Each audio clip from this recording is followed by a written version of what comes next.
Olá, bem-vindos ao Kidness Cast. Meu nome é Helena Braga Costa e eu vou ser a moderadora do podcast da Kidness Clinic, onde o nosso principal objetivo não é falarmos apenas sobre saúde, mas sim sobre pedagogias e boas práticas para a sua família. Obrigada!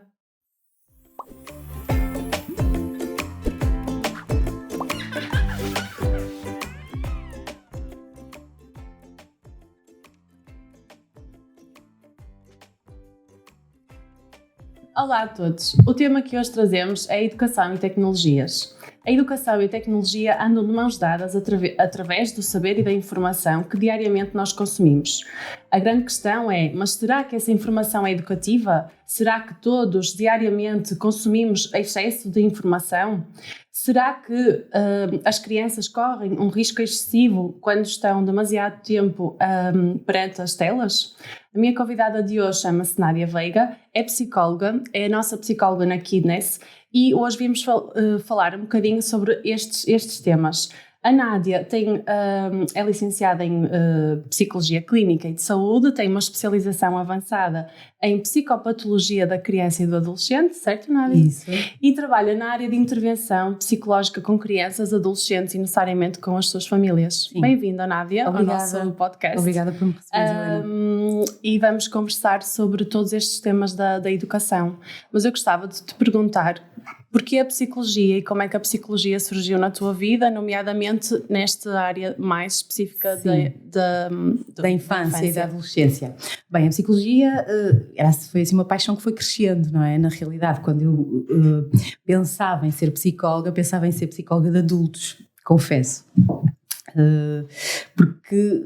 Talvez porque não tivesse tanto conhecimento que a psicopatologia também existisse nas crianças. Nós às vezes achamos que as crianças são puras e sãs e perfeitas e que a sua mente funciona dessa forma também, e não associamos às vezes a doença mental a crianças e adolescentes.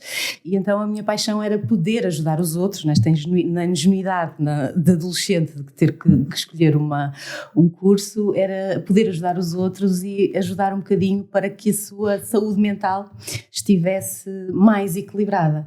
As crianças apareceram no meu caminho, no meu percurso escolar ainda, na faculdade, e foi uma paixão que foi crescendo cada vez mais. Eu achava que não tinha jeito absoluto para crianças, mas na realidade, na prática, fui apaixonando-me pelos miúdos e pelos mais graúdos e obviamente também, como disseste há pouco, as famílias com quem eu trabalho também, que é absolutamente necessário trabalhar com elas. Portanto, foi assim que a psicologia surgiu, e a psicologia mais direcionada para a infância e para a adolescência.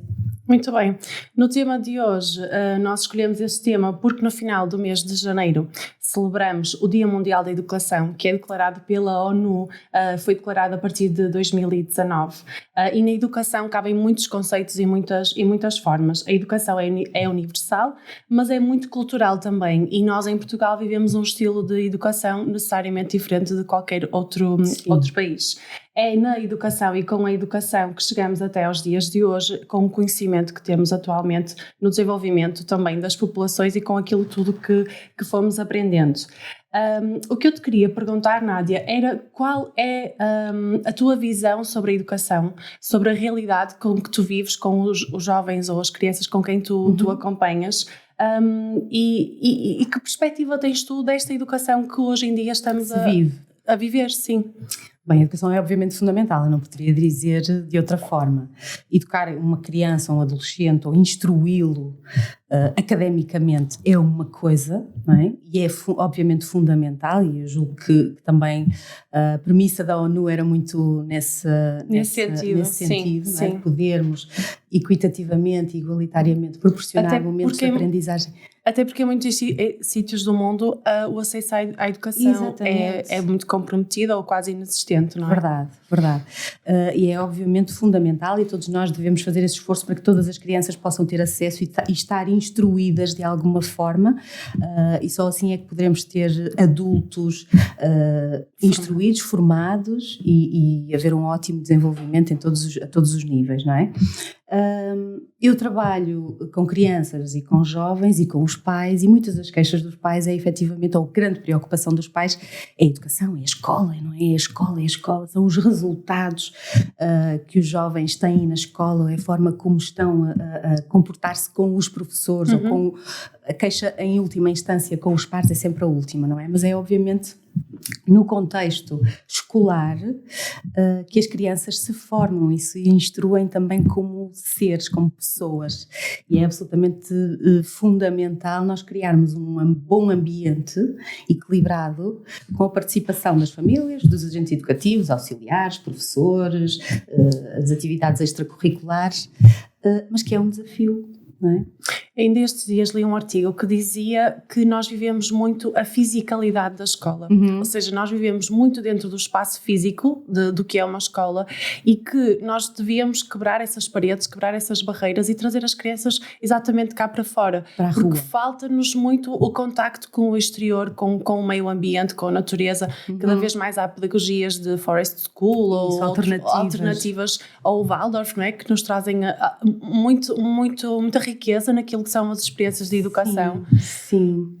E sem dúvida que a comunidade também tem que estar envolvida, e às vezes o facto de nos termos tornado cada vez mais citadinos acaba por ter roubado um pouquinho essa proximidade entre as comunidades e entre as escolas, não é? Que eu acho que as escolas têm vindo a fazer um pouquinho este esforço. Eu tenho um exemplo do trabalho onde estou diariamente, que faz essa aproximação da comunidade escolar, de etnias ciganas, de minorias étnicas, e faz essa tentativa de aproximação, porque é a realidade na comunidade também que se aprende e que se educa. Para educar uma criança é preciso a aldeia inteira, e claro. Por parte da aldeia está a escola, estão os professores, e também estão os outros génios da sabedoria popular, que são absolutamente fundamentais na nossa educação.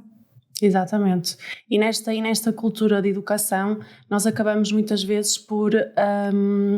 às vezes comparamos-nos a outros países, não é? Mas também nos esquecemos que há todo um contexto que tem que mudar para que, e muitas mentalidades, não é? Muito da forma dos atores educativos, não é? Das pessoas que estão com as crianças diariamente, e que necessariamente também têm que mudar a sua forma de educar, não é? Sim. De ensino, não nesta perspectiva unilateral, mas darmos também às crianças espaço para que elas consigam ser elas próprias. Sim, a escola não é as matérias escolares, o português, a matemática, não é? O inglês. Temos essa rigidez num horário, mas também temos que dar a oportunidade à criança de ser criativa, de imaginar e de poder viver o seu crescimento explorando nesse sítio, não é? Nessa fisicalidade que é a escola, nesse edifício, mas poder explorar todas as outras áreas que são importantíssimas. Nem todos nós vamos ser génios, não é? Nem todos nós somos Einsteins, nem temos que o ser. Mas explorar as potencialidades de cada exatamente, um. Não é? Exatamente. Todos nós somos bons em alguma coisa que fazemos. Claro. Não é? E os resultados... e alguns pais, se calhar lá em casa, vão achar isto um bocadinho estranho, dito por uma psicóloga, mas os resultados às vezes escolares são a última e absoluta necessidade, não é? Não temos que ser todos excelentes e muito bons. Tu no outro dia disseste uma coisa muito engraçada, que foi quando nós tiramos a primeira negativa, temos que celebrar. E eu achei isso muito curioso, porque... Celebrar no sentido em que, nós também pelo impacto que tem. Eu acho que era isso que tu estavas a tentar transmitir, que é, quando nós temos uma negativa, a primeira negativa que eu recebi, eu recordo, não é? E isso teve de alguma forma algum impacto em mim. E eu acho que é essa questão de nós não somos só o resultado, não é? É isso. E não somos só... não somos o esforço que a negativa nos vai ter que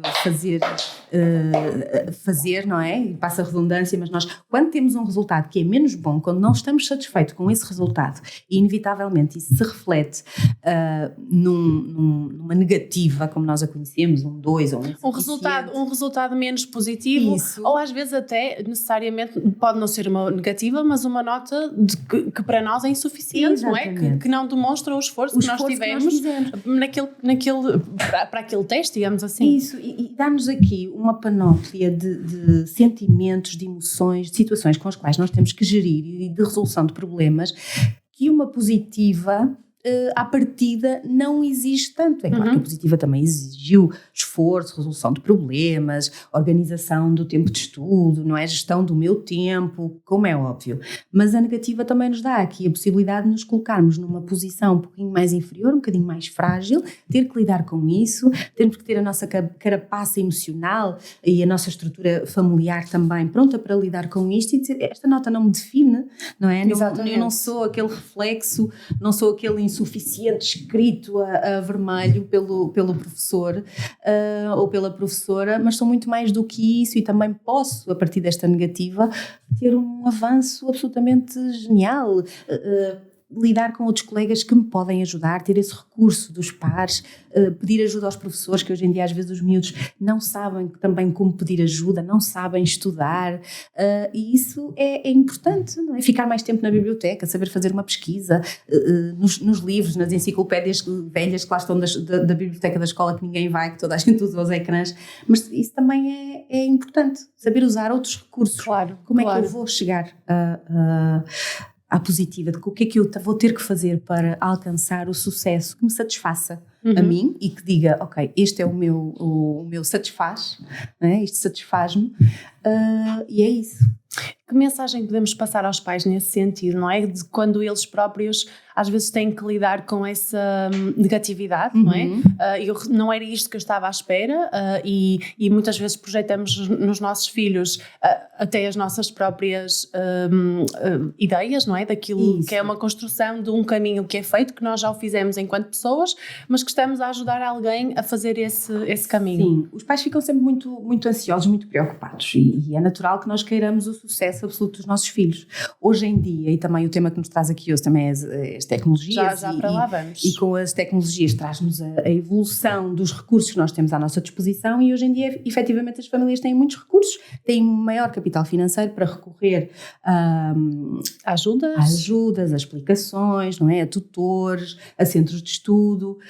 E isso acaba por roubar aqui também, ou por implementar na cabeça dos pais o chip de que se eu dou isto tudo, então o resultado tem que ser o sucesso. Exatamente. Não é? Eu estou à espera de um resultado. Isso. E depois esquecem-se de que há este caminho, como tu dizias, que isto faz-se com um caminho, de que pode haver no caminho um desafio maior e esse desafio pode ser a dificuldade, pode ser a ansiedade com que a criança ou o jovem está a lidar naquele momento, pode ser realmente a dificuldade da matéria, não é? De fazer associações, de recordar a informação que foi dada pelo professor no dia anterior, um momento estressante que é um momento de avaliação e que muitas vezes os miúdos acham que aquilo isto é fundamental para eu ter uma positiva e isto vai determinar o meu sucesso no futuro. Claro, e a importância que dão, Isso, e os pais têm, o meu conselho sempre para os pais, na prática que eu faço diariamente, é que se procurem também tranquilizar e apoiar os filhos no sentimento de derrota também, de fragilidade, que isso é fundamental para quando receberem uma notícia menos boa, poderem definir uma estratégia em conjunto, ou com a criança e com o adolescente, como é que eu posso evoluir a partir daqui. É difícil, sim, hoje temos muitos recursos, o que é bom, mas sem dúvida que tem que encontrar aqui um equilíbrio também e dar espaço à possibilidade de fracasso, não é? Que acontece num momento da vida, mas não vai definir a vida. E aquilo que aquela criança é ou está a ser. Exatamente, claro. Exatamente. E é esse o meu conselho. Pode haver espaço também para essas situações, para as quedas, para as derrotas, para as negativas, para os inimigos, mas também tem que haver espaço para se reconstruírem e se definir aqui uma evolução, não é? Claro, e dar esse reconhecimento à criança, não é? Sem dúvida. Porque às vezes a nota que está espelhada no teste não é o esforço da criança, não é tudo aquilo que a criança sabe sobre aquela matéria, não é?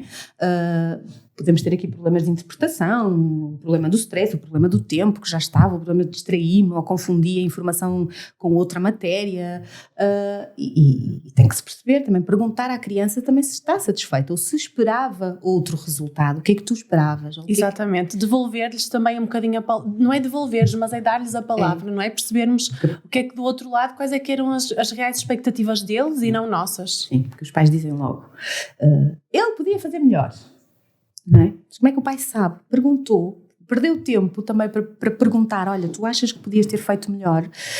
Tu achas que estás satisfeito com aquilo que fizeste? O que é que achas que pode ter corrido mal? O que é que te baralhou? O que é que te atropelou para este resultado estar aqui refletido, não é? E eu acho que essa participação é absolutamente fundamental. Claro.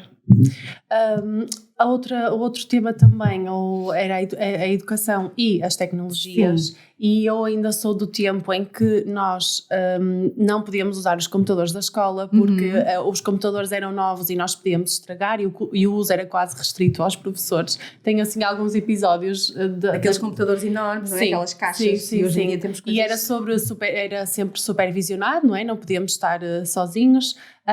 E hoje em dia é exatamente o contrário, não é? O excesso, a exposição às smart TVs, aos smartphones, aos tablets, aos computadores, é tudo aquilo que nós consumimos diariamente de uma forma, a meu entender, e de tudo aquilo que vou lendo, estudando, excessiva, e nós necessariamente estamos a passar isso para os nossos filhos.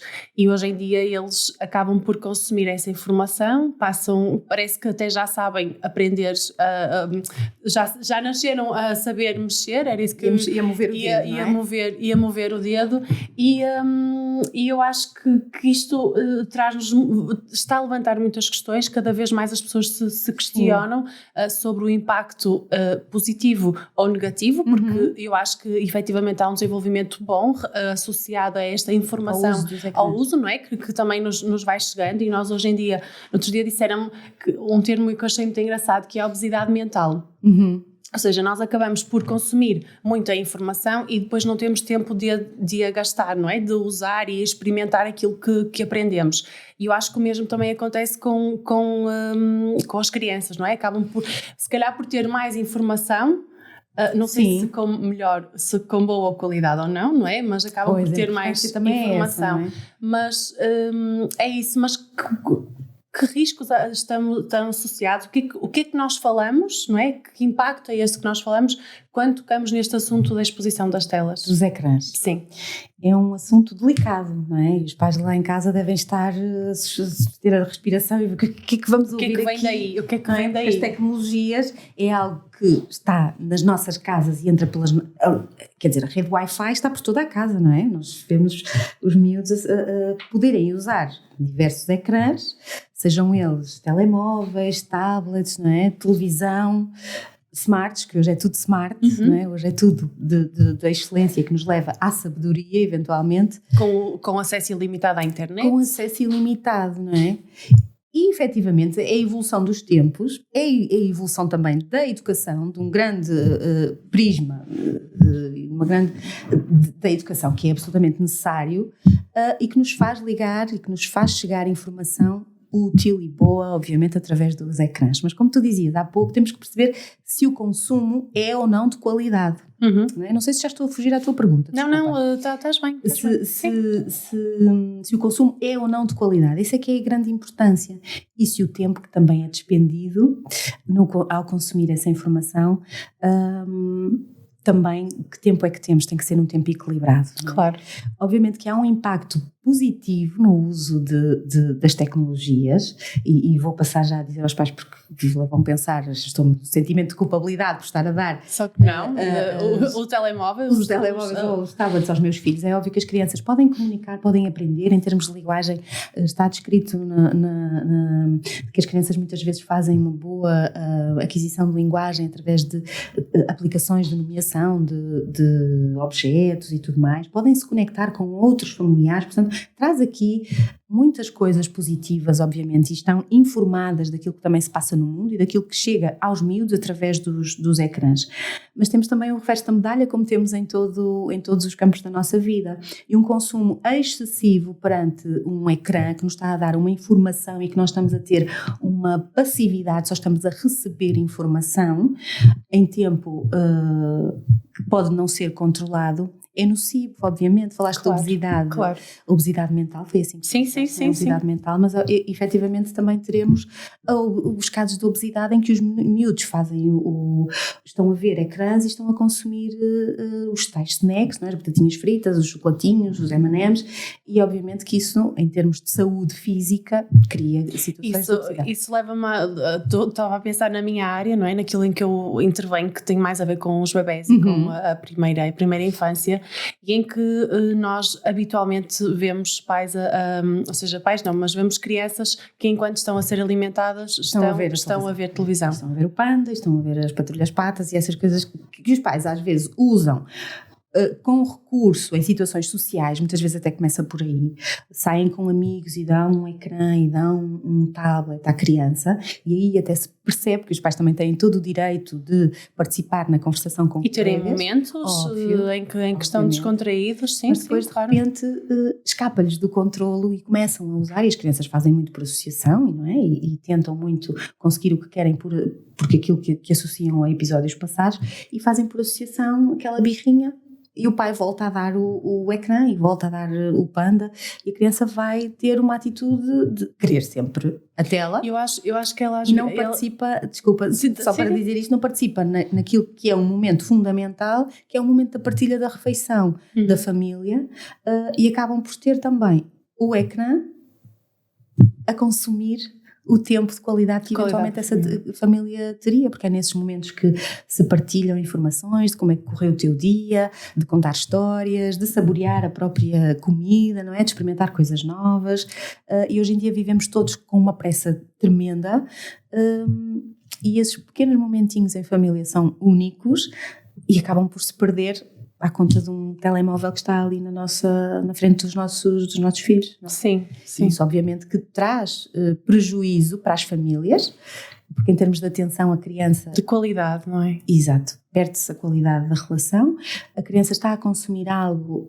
não está centrada no momento de partilha. Eu costumo dizer às vezes que parece que eles estão anestesiados. Anestesiados, porque estão automatizados, não é? Liga-se o botão e a criança está a receber a comida. E isso desconecta-os tanto, e quando nós estamos a trabalhar, desculpa estar a puxar para isto, mas acho que esta fase do início da alimentação, não é? Que é uma aprendizagem que depois levamos para o resto da nossa vida, não é? Nós enquanto adultos conhecemos pessoas que gostam efetivamente de comer, e outras pessoas que são mais seletivas no tipo de alimentação que têm, e eu acho que quando nós começamos, não é, nesta introdução alimentar, é tão importante que a criança esteja conectada consigo própria, com aquilo que está a comer, perca tempo, não é? Que perca tempo, é toda uma experiência sensorial que está ali a ser feita, não é? E até mesmo ao nível da sua percepção de saciedade. Exatamente. Porque se eu estou com um ecrã à frente e se eu estou anestesiada, entre aspas, eu vou provavelmente... Está robotizada e só está a abrir a boca, não é? E está a entrar comida enquanto eu estou a assistir a uma coisa que me está ali a satisfazer momentaneamente. Muitas vezes o problema é quando o pai acha que já tem que terminar, não é? Ou acha, e bem, que tem que terminar a visualização do vídeo, e é aí que entra a falsa tranquilidade quando se oferece um dispositivo tecnológico a uma criança. Claro. Porque dá alguns minutos de tranquilidade aos pais, que reduz os berros e as birras, mas quais de nós que não fomos educados com ecrãs e com novas tecnologias não tivemos esses momentos também, momentos de refeição? Sim. E momentos em que os pais se desgastam um pouquinho mais, e isso faz parte. E estão ali reféns de uma criança aos berros que quer voltar a ver o ecrã e a Patrulha Pata e os Pandas e tudo mais. E, portanto, Aumenta também a tensão no momento de refeição entre as famílias, entre os pais, ficam altamente desesperados e estão aqui a educar a criança com base na troca efetiva da tecnologia por um bom comportamento. Sim. Não é? Isto em termos de alterações de comportamento, daquilo que em psicopatologia se pode ver, muito provavelmente muitos miúdos também têm esta manifestação mais agressiva, mais impulsiva. Ficam mais irritados, não é? Mais irritados. Em termos de perturbação do sono, também sabemos que o uso dos ecrãs para dar alguma tranquilidade aos pais enquanto estão a terminar e a beber o café ou a terminar a refeição da noite, os miúdos estão a consumir televisão, não é? E portanto a melatonina acaba por chegar mais tarde, os miúdos ficam mais irritados, ficam mais impulsivos. O cortisol está ali mais ativado. Não é? E as crianças acabam por ter alterações, insónias e outras perturbações de sono que se manifestam também depois durante o dia. Andam mais irritados, ficam menos participativos na escola, andam mais ansiosos, mais aborrecidos, não é? E, portanto, a expressão de bem-estar também é influenciada, obviamente, porque acabam por consumir muitos ecrãs, não é? Portanto, tem que soar um bocadinho o nosso alarme quando as crianças passam algum tempo a usar os ecrãs e não é à toa também, Helena, que é feita uma sugestão de o tempo de uso. Tempo. Era exatamente isso que eu ia nesse ponto. Sim. Que eu ia tocar, não é? Que o que é que nós podemos dizer aos pais e que informação podemos passar-lhes que as tecnologias devem sim ser utilizadas de uma forma que seja equilibrada e saudável para as crianças. Sim. Não pode ser nem tanto ao mar nem tanto à terra. Claro. Nós sabemos perfeitamente que há situações desesperantes em casa em que os pais têm mais do que um filho e não estão a conseguir lidar com a situação ou não têm outra pessoa que os possa ajudar naquele momento a lidar com uma birra, porque ainda há o jantar a fazer, há banhos para dar, há um e-mail ainda do trabalho para enviar e há momentos, obviamente, em que os pais fazem uso das tecnologias para entreter as crianças. Devem fazê-lo, é também com cuidado e pensar que estão a oferecer algo que é tão fácil e tão satisfatório, porque a quantidade de informação que passa, não é? E os miúdos estão ali super atentos e estão-lhes a dar estímulos, que eles acabam por querer mais e são coisas engraçadas e atrativas. E isso tem que estar na memória dos pais, porque quando damos algo altamente atrativo, quando queremos negociar ou retirar sem uma negociação ou sem um padrão de utilização conhecido para os dois lados, para a criança e para o pai, isto vai dar numa guerra. Claro, claro. Os pais entram em guerra com os seus próprios filhos. O que não deve acontecer, não é? Porque a casa tem que ser um lugar harmonioso e a criança tem que participar com o pai e o pai com a criança nesta gestão do uso das tecnologias. Sabemos que crianças até aos 2 anos não é recomendado o uso de ecrãs, mas o que vemos, obviamente, são muitos pais, muitas vezes, a dar desde bebés. Às vezes, talvez até por uma certa ingenuidade, eu diria. Não sei se podemos dizer isto, mas às vezes somos também incompetentes tecnológicos, não sabemos bem quando às vezes eu acho quase que por imitação, ou seja, toda a gente faz, porque é que as pessoas nem se questionam se devem ou não fazer, isso, não é? Acabam por perceber que aquilo até é uma estratégia que de alguma forma ajuda nessa tranquilidade e se calhar não conseguem muitas vezes medir o tipo de consequências que pode ter. Isso, porque às vezes o uso, e apresentarmos um ecrã a uma criança é tão fácil quanto ela estar no colo e começa já a reconhecer alguns familiares e nós estamos no telemóvel a dizer quem é, olha, é a avó, enquanto os nossos pais e avós faziam isto connosco com os passepartous que tinham em casa, os álbuns de fotografias, exatamente, iam mostrando, e nós fazemos isto com o telemóvel. Porque o telemóvel é este nosso recurso, também é o nosso álbum de família, é o nosso álbum de fotografias. Claro. E claro que o devemos fazer, mas devemos escolher quando o fazemos, porque senão acabamos por cair nesta teia que pode ser o uso facilitado e o acesso facilitado, que é ir ao bolso ou estar sentado no sofá e ter o telemóvel ao nosso lado. E os miúdos, obviamente, que percebem que o telemóvel tem um mundo para lá da fotografia que me estás a mostrar, porque no outro dia também me mostraste um vídeo para me entreter, e isto tem que ser muito bem regrado, e os pais têm que ter também um bocadinho esta consciência de que podem usar, não é? Isso faz parte, também eu acho que as famílias têm que perceber se faz parte o uso dos ecrãs na nossa família, não é? Temos que entender. Hoje em dia quase que temos o nosso escritório, entre aspas, no telemóvel, em casa, não é? Exato, e os miúdos veem-nos a usar, a ligar aos avós, a mandar um e-mail, a ter o nosso momento social, mas isto também os miúdos estão a absorver isto. Conclusão, nós temos que medir o tempo em que eles usam, mas nós também dar o exemplo, também não temos de dar o exemplo, claro. Pois olha para o que eu, não pode ser muito, olha para o que eu digo, claro, mas também tem que ser muito, olha para o que eu faço, e às vezes as pessoas dizem, mas é tão difícil entretê-lo, o que é que eu vou fazer? É difícil às vezes entreter as crianças, há crianças que exigem mais, outras menos, há momentos no nosso dia-a-dia e nas nossas semanas loucas, agitadas, em que precisamos de entreter as crianças durante mais tempo, mas elas também se sabem entreter sozinhas. E muitas vezes os pais também têm que fazer esta... E eu acho que é muito... no outro dia também estávamos a falar da questão do tédio, não é? Do sentir tédio. E de que às vezes nós não temos nada para fazer, e o que é que nós vamos fazer nesses momentos que não temos nada para fazer? E eu acho que nós cada vez mais temos menos este tempo, mesmo nós adultos, não é? Cada vez mais também ouvimos algumas estratégias de meditação, porque é para nos devolver estes momentos de nos posicionarmos, não é? De, olha, calma, é preciso também desacelerar, não é? Porque é tudo depressa. Queremos fazer tudo depressa. No outro dia estava uma colega a dizer-me, realmente nós queremos tudo depressa. É tudo para amanhã, não é? Ou tudo para ontem. E é tudo depressa, tudo depressa, tudo depressa. É tudo a alta velocidade. A internet tem que ser rápida, o computador e o telemóvel têm que ser rápidos. Não temos tempo para esperar. Os programas nas máquinas que usamos em casa é isso. Não temos tempo para esperar. E depois esquecemos que há emoções que são o aborrecimento, o tédio.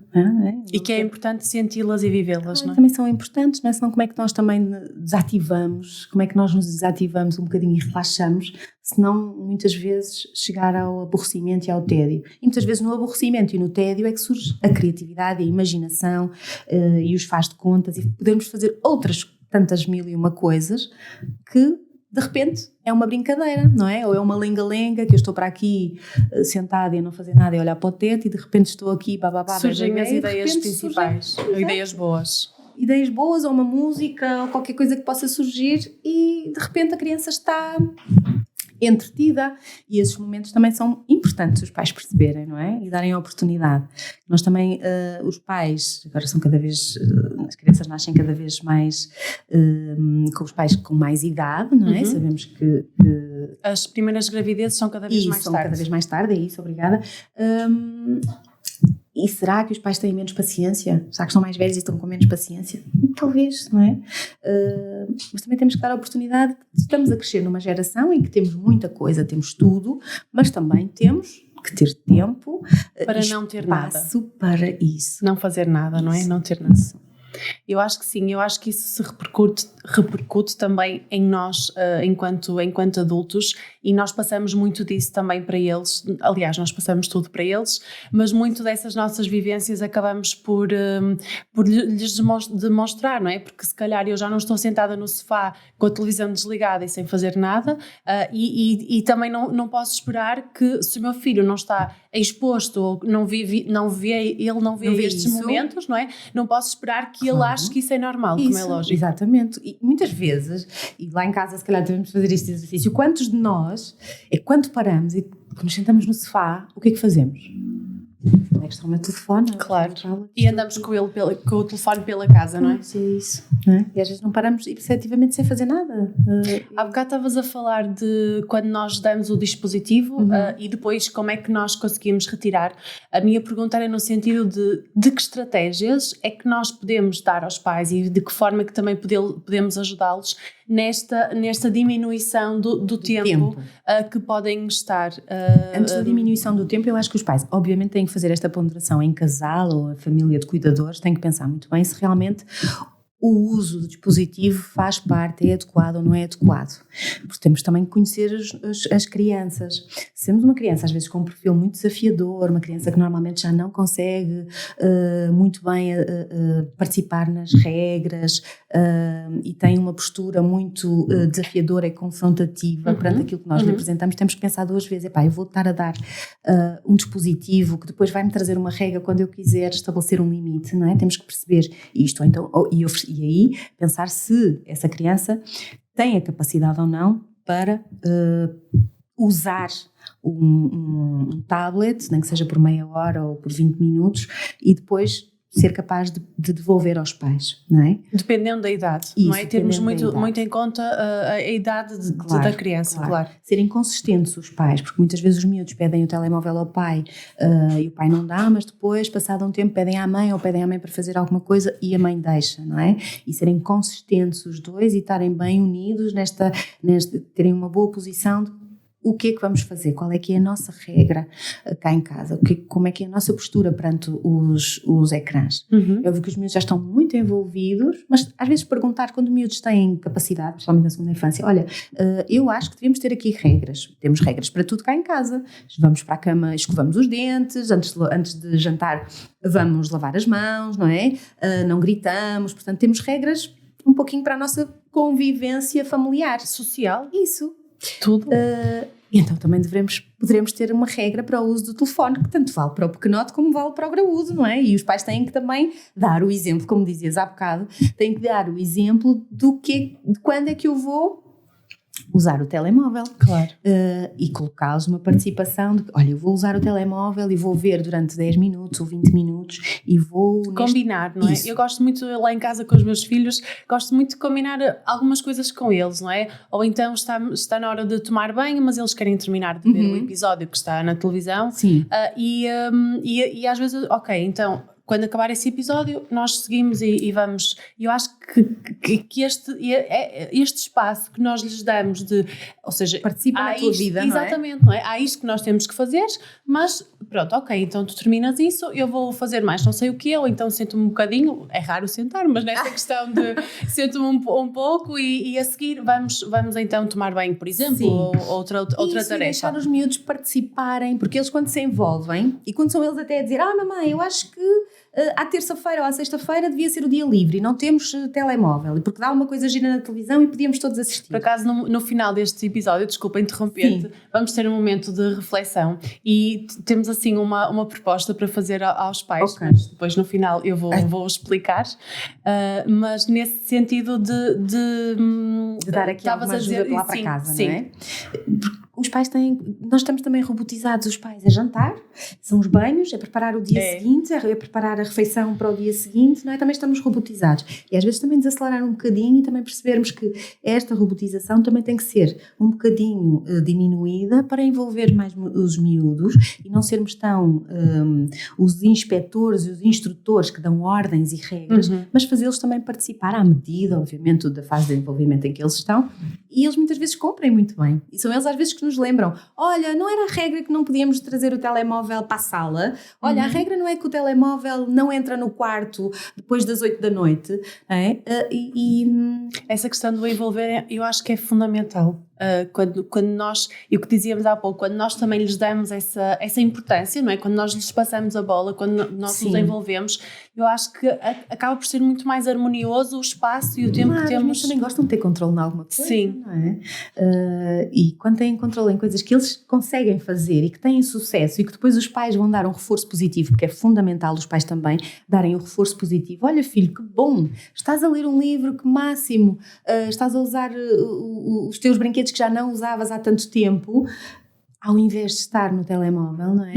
Isso é fantástico. Podemos reforçar outras atividades e obviamente, a forma de comunicar e a narrativa dos pais também tem que ser pela positiva, reforçar as coisas boas e não dizer só passa a vida no telemóvel, estou farta de o ver jogar aquilo, já te disse para desligares o telemóvel, não é? Portanto, os miúdos estão sempre a ouvir negativamente que são que não estão a cumprir aquilo que os pais querem, mas os pais não estão a devolver-lhes. Eles nem sequer conseguem medir, no fundo, esta dependência, digamos assim, não é? Se nós graúdos perdemos tempo com o telemóvel e não temos noção, de repente olhamos e já passou quase uma hora desde que estou aqui a fazer scroll, não é? Scroll. Quanto mais os miúdos que não têm esta noção, nem têm que ter, não é? E para isso é que servem os papás e as mamães lá em casa, e às vezes os irmãos mais velhos que ajudam também. Às vezes, agora falando de irmãos mais velhos, Helena, às vezes fica difícil. No outro dia falava com uma colega...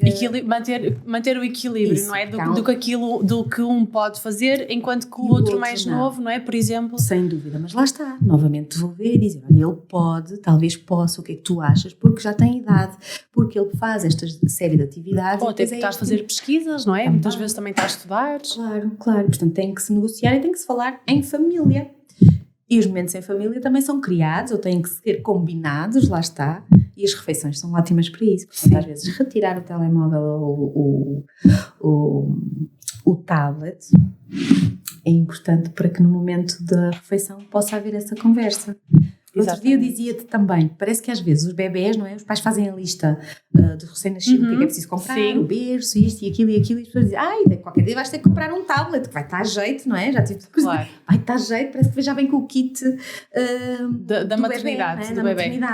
E os pais têm que pensar se realmente é isso que querem, quais são os benefícios ou não do uso dos ecrãs. Excessivo, claro.